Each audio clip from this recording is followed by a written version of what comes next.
orang tuh kayak presenter tuh kayak wah kayak tergoda gitu kan. Jadi presenter. Kayak mau jadi presenter gitu, kayak Najwa Shihab kayak bisa bicara di khalayak depan gitu kan. Kami dari dulu sampai sekarang masih pengen jadi guru. Guru? Iya. Guru apa? Guru matematika. Guru matematika. Kenapa suka matematika? Mondok di sini tuh harus dengar aja apa kata pengasuh, jangan sampai melawan. Dulu kan tak ada SMP kan Ustaz kan. Jadi tak apa-apa, pesantren aja. Baby aslinya dari mana? Baby asli dari Dabok Singkep. Tu tak naklah mondok tu sebenarnya. Ayah nyuruh mondok, lepas tu ayah nyuruh SMP, kami pula yang nak mondok, tiba-tiba niat nak mondok lagi. Assalamualaikum warahmatullahi wabarakatuh. Kembali lagi kita berjumpa di Hadil Channel. Pada kesempatan ini kita akan bol-bol santai lah bersama dua orang santri yang sebentar lagi akan lulus lah, akan tamat. Ada Ismaida Okta Rahmayani dan Feby Firliana. Jadi mungkin yang pertama yang akan kita tanyakan adalah awal mula. Feby, awal mula kenal pondok pesantren itu dari mana? Atau dengar kabar kalau di Dayak ini ada pondok pesantren itu dari mana? Kalau Feby sih Ustadz, pertama kali itu dengar pondok pesantren tuh pertama dari Ucu kan. Tante bahasa kan. Tante. Pertama tuh Corona tuh kan kami kan gugusan Corona. Lulusan Corona kan, tak ada ujian pas SD tuh. Tak ada ujian, tak ada perpisahan. Tahun 2019? Ya, tahun 2020 lah. 2020. Lebih kayak melonjak Corona tuh kan. Oke. Itu pas tuh Feby tuh belum tahu masuk apa sih gitu kan. Sekali nengok Feby tuh lah didaftarkan di pondok pesantren nih. Pas pula ada Novita, Kak Putri, Kak Yuni tuh kan, angkatan hari itu. Dekat situlah kata tante, ayo mondok gitu. Kalau urusan biaya tuh biar Ucu yang nanggung. Dulu kan tak ada SMP kan Ustaz kan. Jadi tak apa-apa, pesantren aja. Jadi Feby tuh mikir, bisa enggak gitu kan pesantren kan. Jadi kata Ucu, tak apa-apa, nanti bolak-balik ke rumah Ucu. Kan dekat kan Ustaz kan, bolak-balik nanti kata Ucu macam tu. Jadi Feby bilang, izin aja sama mamak bapak. Jadi kata Ucu, ya tak apa-apa, mamak sama bapak udah izinkan. Yang penting Ebi sering bolak-balik ke rumah Ucu, kata Ucu macam tu kan. Jadi bilang, ya udah Ebi bilang macam tu. Tapi Ebi takut, Ebi kan cengeng gitu Ustaz kan, kayak lebih manja gitu sama orang tua. Jadi kata Ucu, tak apa-apalah kan ngelatih gitu kan. Ya udah tak apa-apa, ya mulailah mondok ya sampai sekarang nih. Sampai sekarang bertahan. Feby aslinya dari mana? Feby asli dari Dabok Singkep. Dari Dabok Singkep. Orang tua semua masih ada? Alhamdulillah masih ada. Alhamdulillah masih ada. Kalau Okta awal kenal pondok pesantren dari mana? Kalau kami dari sepupu belah mamak kami. Dia kemarin kan TPA di sini, jadi orang tua kami nyuruh ikut dia juga TPA di sini, biar sama-sama gitu kan. Tahun berapa? Itu 2018 kayaknya. 2018. Ya. Kelas berapa waktu itu ikut TPA? Kelas 6. Kelas 6. Jadi 1 tahun TPA di sini, kami tuh benar betah gitu kan. Pertama tuh tak naklah mondok tuh sebenarnya. Ayah nyuruh mondok, lepas tu ayah nyuruh SMP, kami pula yang nak mondok, tiba-tiba niat nak mondok lagi. Baru kami dimondokkan. Itu pun niatnya sebenarnya seminggu tu balik terus, tapi semenjak dah masuk pondok tu kita nak balik gitu. Betah.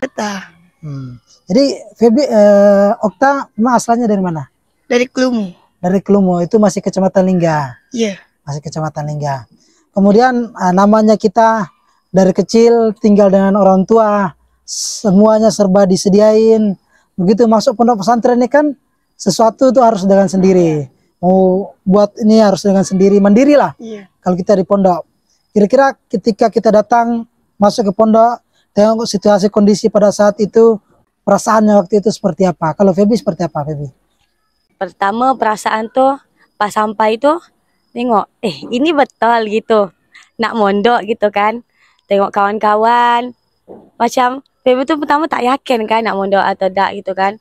Karena pertama kesan betul-betul tuh Feby tuh mikir, macam mana nanti pas dekat pondok dapat kawan tak pertama kan. Yang kedua, bisa tak. Yang ketiga tuh, bisa tak kayak lawan pasa-pasa di pondok gitu. Karena kan kita mikir pondok tuh dari jam 3 bangun, nanti bangun lagi, tak bisa tidur, gini-gini bangun lagi kegiatan ngaji, tak terbayang sama kegiatan di rumah. Kalau di rumah kan nanti balik sekolah Bangun bisa jam tidur, 10. bangun jam 10 kan. Tapi kalau di pondok tuh, kayak mana gitu kan? Pas datang di pondok, oh jadi ini ya nama dia pesantren Pesantren. gitu kan. Betul-betul, wah gitu, nengok pesantren. Nengok kawan-kawan kan, santri putra ada, santri putri ada. Walaupun kita tak kenal, tapi adalah beberapa kenal kan saudara tadi. Kalau Okta, perasaan pertama masuk ke pondok itu kayak gimana? Santai, biasa aja karena sudah dari TPA, memang sudah di sini atau gimana perasaan? Pertama merasa takut gitu karena kan tak pernah jauh dari orang tua kan. Takut ya? Ya masa kayak bisa dah gitu hidup sendiri gitu tanpa orang tua gitu kan. Tapi lama kelamaan jadi dah terbiasa gitu. Kalau dah tak tinggal sama orang tua gitu, biasanya tidur sama orang tua terus gitu. Tapi dulu awalnya cita-citanya mau jadi apa? Dulu Feby tuh cita-citanya adalah jadi dokter. Kan kalau kita SD tuh banyak kan cita-cita kan. Nak dokter lah, nanti tahun ke depan nak jadi polisi lah, tahun ke depan nak jadi yang inilah, TNI lah. Tapi sekarang nih kayak betul-betul nengok orang di TV tuh, kayak orang tuh wawancara, orang tuh kayak presenter tuh kayak wah, kayak tergoda gitu kan. Jadi presenter. Kayak mau jadi presenter gitu, kayak Najwa Shihab, kayak bisa bicara di khalayak depan gitu kan. Nanya-nanya orang, Nanya-nanya orang. menggali sesuatu informasi. Ya, enak gitu dengar deh. Oh, khalayak pun kayak nuju dia pandanglah ke kita. Kayak kita kayak orang paling dihormati gitu di dunia. Berarti Feby sekarang melatih diri harus dengan banyak berdiri depan kamera. Berdiri depan kamera, sering bicara depan kamera, itu yang lebih bagus dan lebih punya tantangan tersendiri. Tidak semua orang bisa berdiri depan kamera. Cita-citanya menjadi presenter dari sekarang minimal ya, punya akun YouTube. Berdiri buat akun YouTube, kemudian belajar ngomong. Seperti laporan atau bikin vlog-vlog. Tapi Feby udah mulai ya. Nah, nggak apa-apa. Jadi untuk Feby, cita-citanya sekarang betul-betul ingin menjadi presenter. Oke. Kalau Okta, apa cita-citanya sebenarnya? Kalau kami dari dulu sampai sekarang masih pengen jadi guru. Guru? Iya. Guru apa? Guru matematika. Guru matematika. Kenapa suka matematika? Tak tahu kami tuh lebih suka kayak ngitung-ngitung gitu. Suka ngitung-ngitung? Iya. Feby tadi menjadi presenter, kemudian Okta ingin menjadi guru ya. Intinya menjadi guru lah. Kemudian Feby, selama 5 tahunan lah, kurang lebih ya. Apa kira-kira pengalaman yang paling berharga? Tak mungkin selama 5 tahun itu tak ada sesuatu yang berkesan atau sesuatu yang sulit dilupakan. Kira-kira apa yang paling membekas di hatinya? Pertama kali ada 1 bulan enggak sih masalah tuh? Ya. Feby di sini 1 bulan enggak? Adalah 1 bulan masalah tuh baru menetap, tiba-tiba tuh pada masalah sepele itu Dengan kawan? Iya, dengan kawan. Dengan kawan. Dengan kawan, masalah sepele betul kan? Feby tuh kawan tuh nak jahit baju Ustaz. Feby nak juga jahit baju Ustaz. Kan masalah sepele dia Ustaz. Biasalah kan. Terus tuh lari. Kawan ni nak jahit. Lari kan.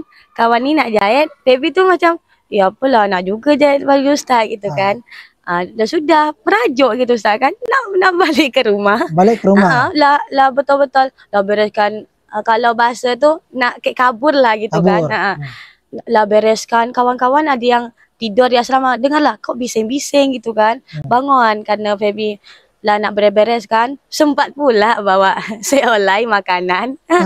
Jadi kawan tu lah ketawa-ketawa tapi ada yang nangis kan, kayak udahlah Bi, ngapalah gini kan. Jadi Feby bilang, karena kata kawan tu karena masalah apa, kenapalah diperpanjangkan sampai nak betul-betul nak pulang gitu kan. Tapi memang sampai waktu itu pulang nggak? Tak, betul-betul ditahan. Ditahan sama kawan-kawannya. Ditahan kawan, habis tu di musyawarah sama musyawarah ya? Iya, di musyawarah.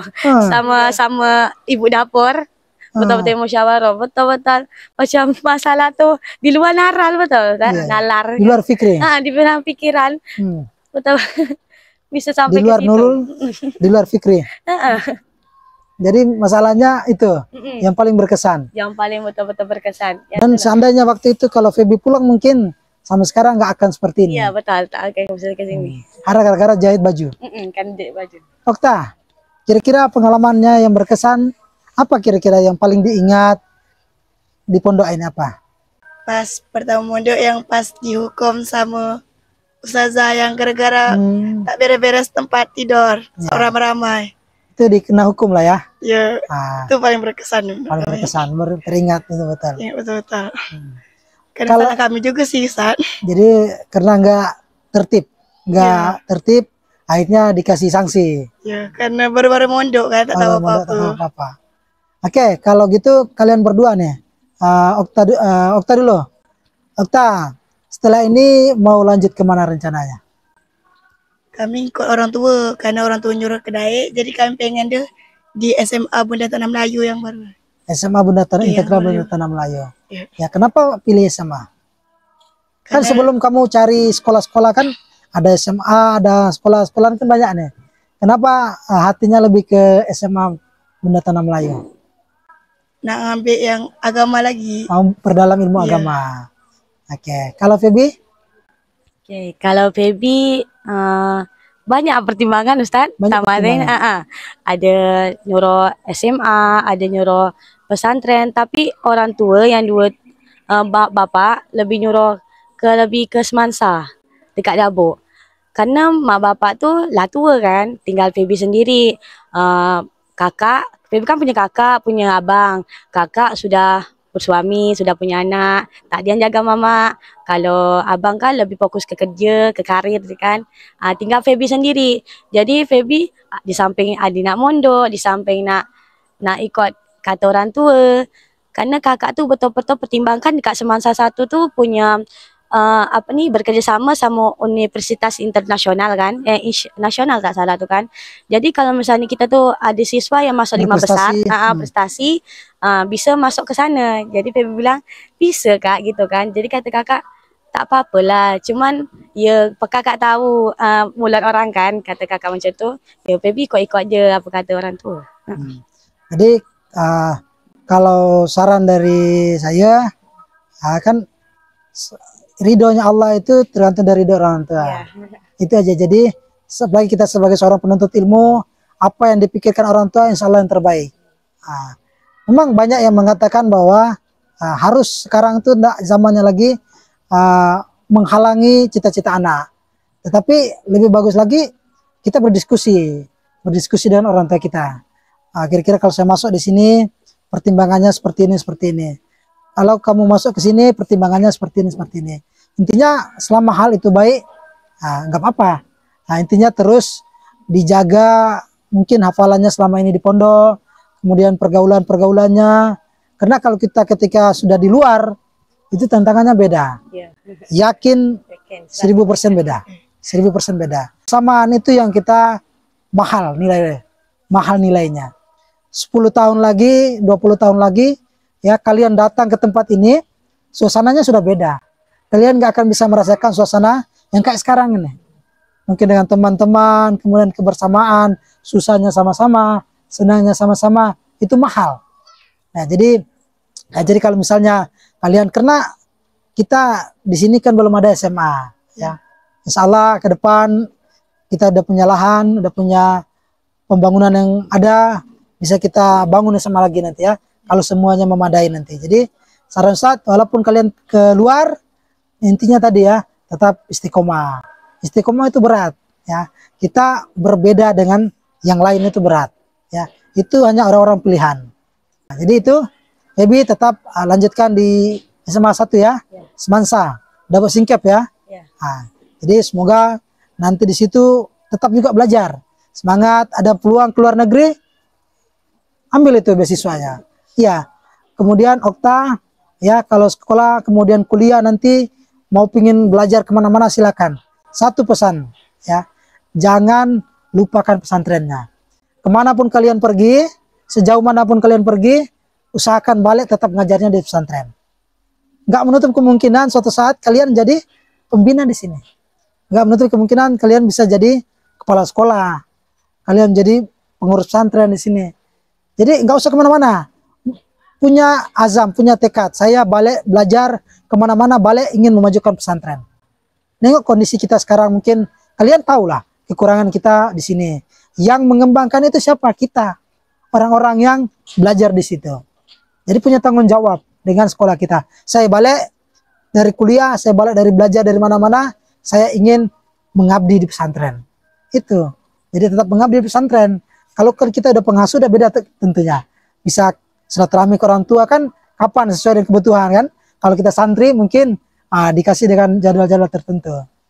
Jadi seperti itu ya. Kemanapun pergi, kemanapun belajar, tetap kembali ya ke pesantren. Jangan lupakan pesantrennya. Kemudian yang terakhir, mungkin yang terakhir adalah pesan-pesan. Mungkin untuk adik-adiknya yang mungkin mau mondok atau yang sebentar lagi ingin cari pesantren, kira-kira apa pesan-pesan untuk mereka supaya nanti belajar nggak guncang dan lain sebagainya. Febi dulu, Febi.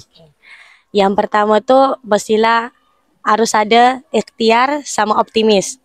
Itu kunci yang betul-betul kunci dalam pelajar tuh. Kalau kita udah ikhtiar, kita tambah optimis dia, tambah ikhlas dia dengan apa yang kita dapatkan, tuh pasti dapat apa yang kita nak.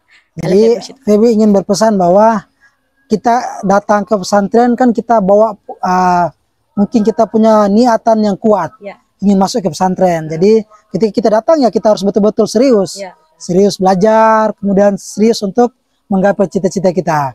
Jadi untuk santri yang baru masuk, kita datang nih kan pasti kita dititipkan amanah oleh orang tua kita.